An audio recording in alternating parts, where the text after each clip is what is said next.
خب برای حلقه آستین قسمت پشت چی کار میکنیم؟ میایم اول دور گردنمون رو باید مشخص کنیم. میایم از گوشه گردن تا اینجا 1/6 دور گردن به علاوه 1، یعنی همون عددی که اینجا رفته بودیم و اینجا میریم 2 سانت میریم بالا. اینو با یه شیب ملایم هلال میکنیم که دور گردنمون به دست بیاد.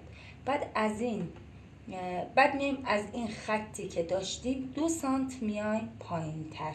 2 سانت بالا رفته بودیم دیگه، 2 سانت هم اینجا میایم پایین. یه خط کم رنگ دوباره میکشیم.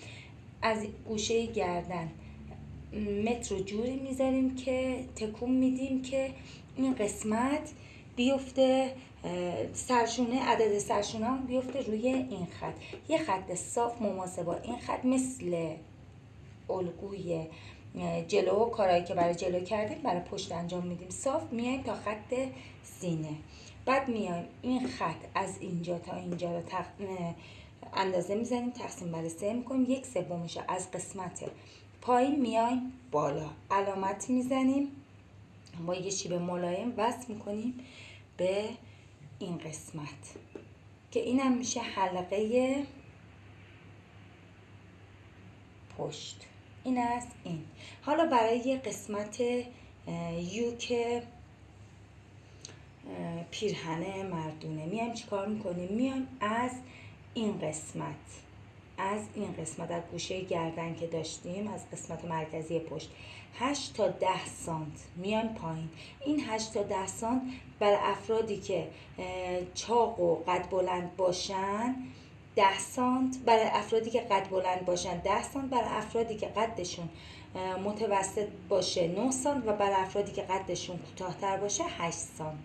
از اینجا میایم پایین، علامت میزنیم، یه خط صاف میکشیم تا قسمت حلقه آستین.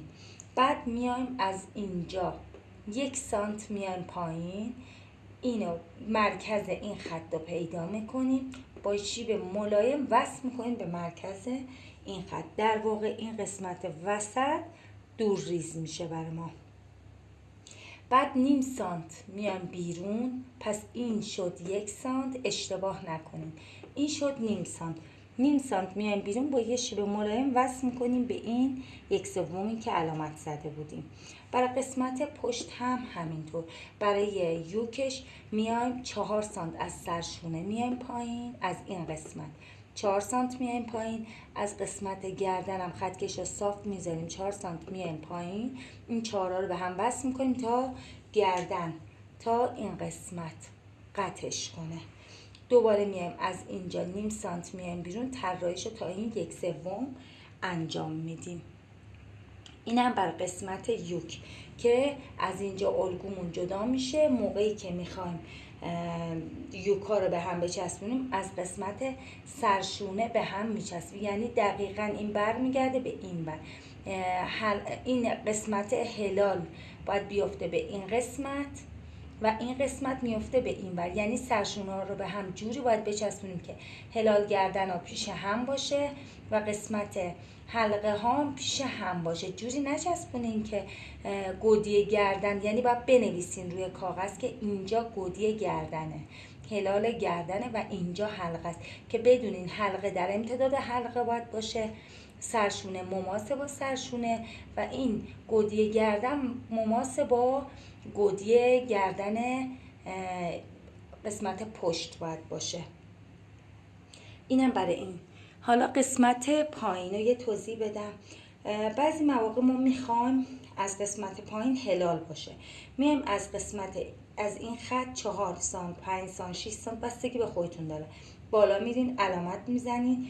این قسمت الگو رو هم تقسیم بر 3 میکنین، این ورم همینطور، از اینجا نه از جا دکمه رو حساب نمیکنین، از اینجا تقسیم بر 3 میکنین، از اینجا میرین یه شیب ملایم به هم وصل میکنین. این قسمت هم دور ریز میشه که این الگوتون میشه برای این قسمت. حالا یه نکته‌ای هم راجع به این قسمت لباس بگم. اگه خواستیم قسمت پشتمون پیلی دار بشه چیکار میکنیم؟ از این قسمت یوک که پیلی نمیخوره، قسمت یوک باید اندازه باشه، میایم از این قسمت یوک حدوداً 1.5 تا 3 سانت میایم بیرون، یه خط صاف میکشیم تا پایین.